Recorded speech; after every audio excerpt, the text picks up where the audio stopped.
I've shared before about how anxiety has been one of my greatest teachers in life.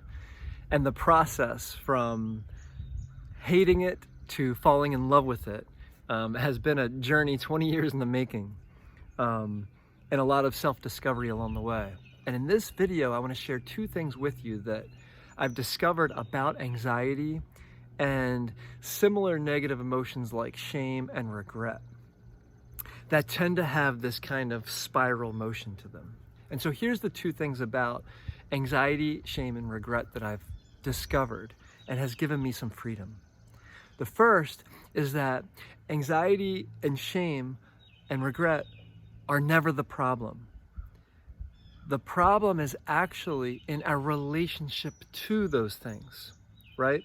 So I'll wake up in the morning sometimes, or I'll be making dinner, and all of a sudden I'll get this feeling of anxiety stir within me, right?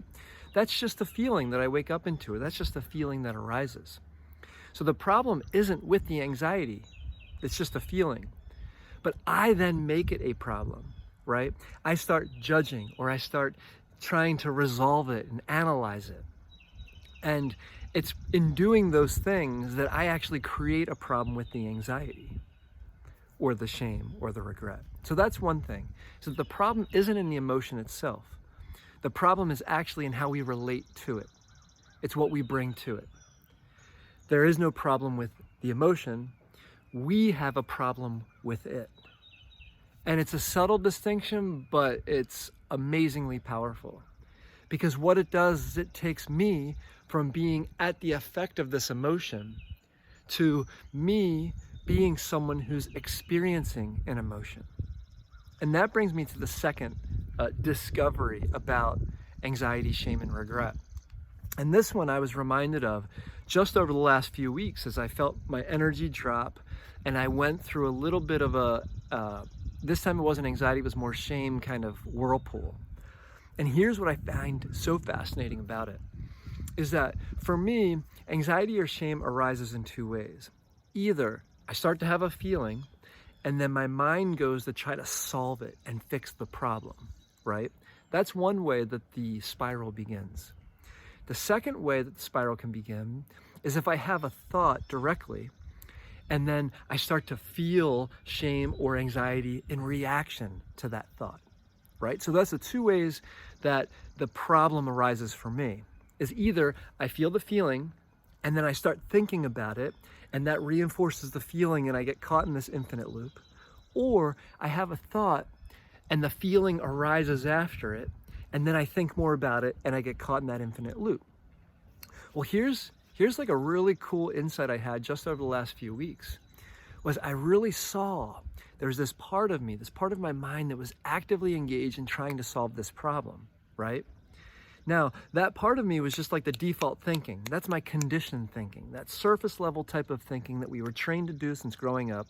It's also our biological thinking, that threat response from our primitive brain. Well, what was interesting as I was going through this little experience was I also realized that there was the deeper level of self was there, kind of watching this happen, right? And what I saw was that when I was feeding that wheel with energy, it would start to pick up, right? And what I noticed, it was kind of like if this was the feeling of shame, or if this was a thought, right?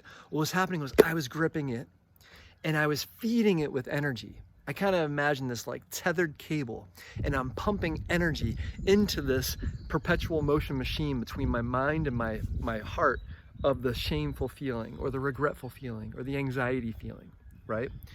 But I was the one doing that. I was actively engaged in feeding that perpetual motion machine. And once I got that, it's like, oh, right, relax. For me, a mantra that's worked for me for at least a few years when it comes to anxiety is, I am safe and there's nothing I need to figure out. I'm safe and there's nothing I need to figure out. Because my mind goes and starts to resolve these feelings, right? Oh no, there's a problem here, and the mind kicks in, but really there is no problem. I'm creating the problem. That mechanism, my mind going to solve it, is the problem, right? If there is such a thing as a problem. So two things then.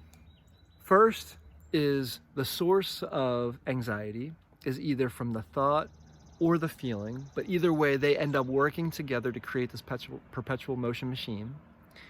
And the second is that we are feeding that anxiety. We are feeding the shame. So I think of it as two levels of thinking. One is that default surface level conditioned thought, the way we were trained by our parents, the way we were trained by society, right? The way we decided to be as we grew up. That's like the conditioned way that we think about things and see things. But there's always, with that conditioned level, there's always a deeper level. And that's what I call willful thought.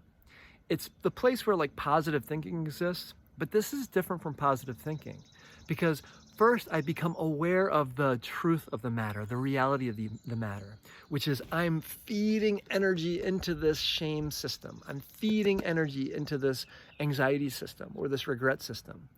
And I take responsibility for that, right? No, I am safe and there's nothing I need to figure out. And so then I feed it. I feed it with that willful thought like, oh, right. Oh, by nature, I really don't want to feel this. I do not like this feeling. And I transform that thinking. Ooh, I'm glad I'm feeling this way. I forgive myself. I love this feeling. For me, forgiveness is huge. It's like, I forgive myself for feeling this way. I forgive myself for doing that thing. I forgive myself for judging myself that there's anything wrong, right? And that's using my willful thought, more of my a true self, the deeper self, to kind of interrupt that energy that's being fed into the shame, the regret, the anxiety. Hopefully this was helpful. Thanks so much for watching.